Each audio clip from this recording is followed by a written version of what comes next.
Calgary Flames continue their push for a playoff spot after knocking off a team above them in the Western Conference standings. The Flames' offense has been on fire as of late, and it's insane to think of where this team can go if certain players continue their hot streak, but it is all coming at a price as yet another Flame has gone down with an injury. We're going to get into all that and all of the multiple updates in this video, but first I want to welcome you to Flames Digest. I'm Mark Griffith. If you're new around here and you love the Flames, make sure you subscribe so you can stay up to date on all the latest news, updates, reports, and rumors revolving around your Calgary Flames. We would love to welcome you to the Flames Digest family, and let's talk about last night's game. The Flames remained hot, you can say, especially that offense, with yet another win. In case you missed it, the Flames were over in the state of hockey itself to face the Minnesota Wild, and the Flames won 5-4. They hung on for the win in this one. This game had a little bit of everything. You know, it was feisty. We saw some pretty good saves from both goaltenders. Really, obviously, lots of goals, 9 total goals, but the Flames were up 5-2 late in this one. The Wild scored a couple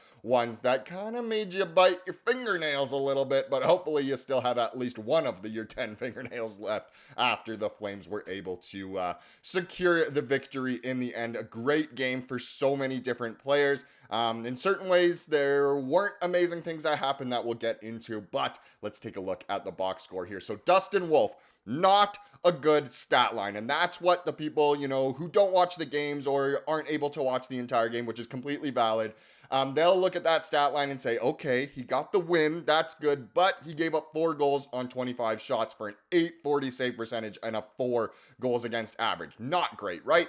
Well, the stats really don't show this one. He actually did have a pretty good game, and some of those goals, if not all of those goals, you cannot blame on him. I mean, Miramanov had an absolute nightmare in this game, and you can kind of credit some of the goals against to him, which is almost too bad in a way that those goals go against a goalie's stats, but that's just the way it works. But either way, statistically, not Wolf's best game, but it was not a bad performance from him. He definitely deserved that W. Now, if we get into the men who got on the score sheet, the main man himself, Andrei Kuzmenko. He is a little bit hot lately. In the new year, he has been so much better than he was in the last 4 months of 2024, we can say.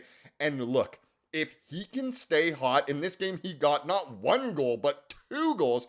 If he can stay hot, this Flames offense absolutely unlocks. That's why this is insane to think of where this team can go if Kuzmenko can really be the game changer that he can be, that we haven't really seen it all this year. We saw it a bit at the end of last season. We're finally starting to see it now in 2025. He's playing really good hockey, and he deserved that 3-point night with 2 goals and an assist, a +2 as well, which is just great. Is he padding his stats and his trade values going up? Yes, but it's also showing that he can really be a difference maker on this team if they want to make a push into the playoffs, and you never know what kind of Cinderella run the Flames could go on if they get in, and Kuzmenko could be one of those guys who will go down in history as a guy who can just lead them. Am I getting ahead of myself? Of course, but it's always fun to think about after finally seeing him play so well, after all the healthy scratches, seeing him really unlock his full potential here. We knew he had it in him, and obviously this coaching staff knew he had it in him, and he is starting to explode.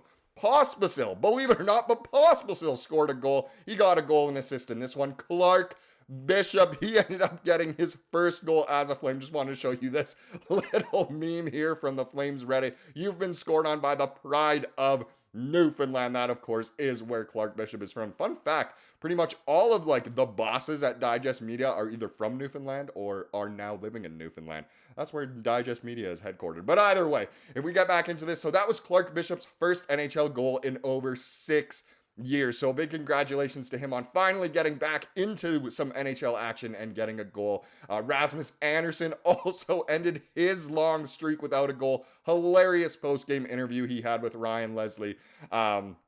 After he scored, it was just amazing to see. He has such a great sense of humor, and we got to see another Raz stare down. Weegs got a couple of assists. Sharkey got a couple of assists. Lomberg was all over the place when he needed to be. He got an assist. Kadri and Backlund, the vets, also getting apples on the night. So great to see. This game had so many fights, well, I guess you could say so many fights, but so many, I guess, brawls, skirmishes. It was just so nice to see, some old school hockey in a way. Who thought that would happen with the Minnesota Wild? But it was just a fun game overall, and, everyone who went certainly got the price for their ticket. Absolutely full value for their money. But let's get into some of these updates here, because that is what is most important. And let's start with a little bit of a standings update, as with the win, a regulation win, nonetheless, the Flames remain in that second wild card spot. They're only 3 points behind LA, and they're 3 points above Vancouver, who is the next team in the wild card race, and they have a game in hand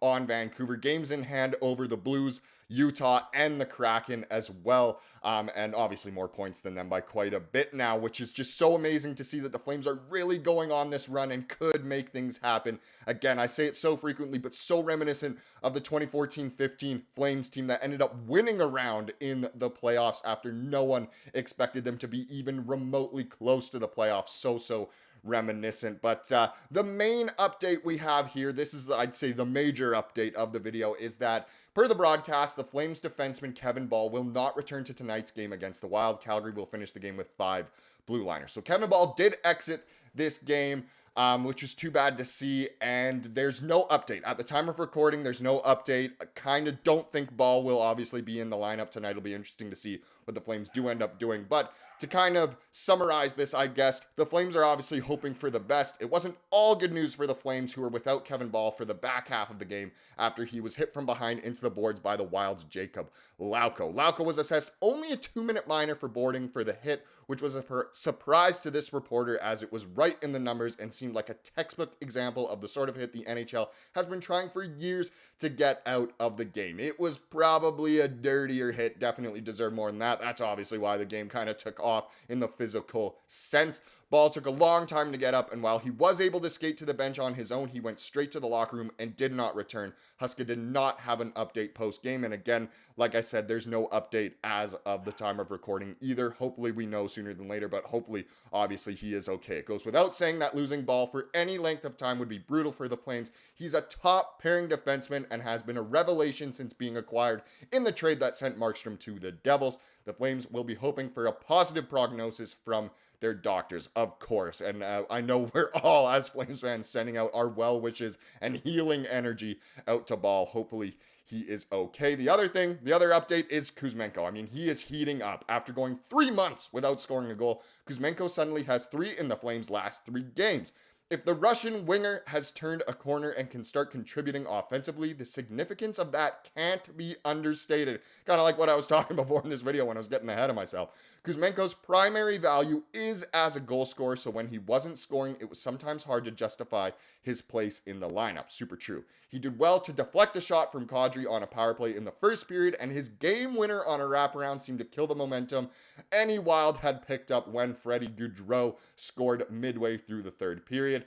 I thought he was moving his feet, and when he moves his feet, he's around the puck, and he's very strong on it, Huska told reporters. We saw that tonight. Huska knows the value Kuzmenko has. It seems like he's finally starting to be unlocked in a way, and hopefully that trend can continue. Lots of good updates, but obviously we hope Kevin Ball is okay. Which brings us to today's game. Pardon the typo, today's game. As the Flames continue this road trip, and this is going to be, I think, a bit of a huge, it would be a huge statement if the Flames can win. It's going to be a tough matchup, as this is one of the Flames' scheduled losses, you can call it. Of course, that means Dan Vladar is in net. But the Flames are in Winnipeg, top team in the Western Conference. This one goes at 4 p.m. Calgary time. For I guess not quite a matinee game, but a Sunday afternoon game, which is always nice. But like I said, big test. The Flames have been awful this season on the back-to-backs. They always look extremely tired, especially when both games are on the road like this one. Hopefully the Flames can surprise us and come out and play well. Last time they did beat the Jets, of course, very recently, but that wasn't against Hellebuck. You can bet your bottom dollar Hellebuck will be in the game tonight. So a very tough matchup for the Flames, but it would be a statement win if they can get the job done and really will solidify themselves as a legitimate playoff contender. Now let's wrap up this video with the comment of the day, as we love to do here on the channel. It comes from the most recent video, so apologies there was none yesterday, but I like this comment here because it goes well with what we've been talking about in this video. It comes from YouTube Guy Awesome, and he said, "They said we'd be bottom 5. Then they said we're not bottom 5, but we're not making the playoffs. Now they said we might make the playoffs, but we're first round exits. They, ... Hey, the haters, we hear them loud and clear. They kept doubting. I definitely am guilty of doubting how good the Flames would be this season. I thought for sure we were destined for a top-end pick, which was going to be super exciting. But playoffs are even more exciting than that, and who knows? The Flames just could make it. It's almost too late now to tank. The Flames have too many points to tank, but it is a very, very interesting nonetheless. Thank you for commenting that. Thank you for watching this video. Please subscribe like you saw here today, and have a wonderful rest of your day.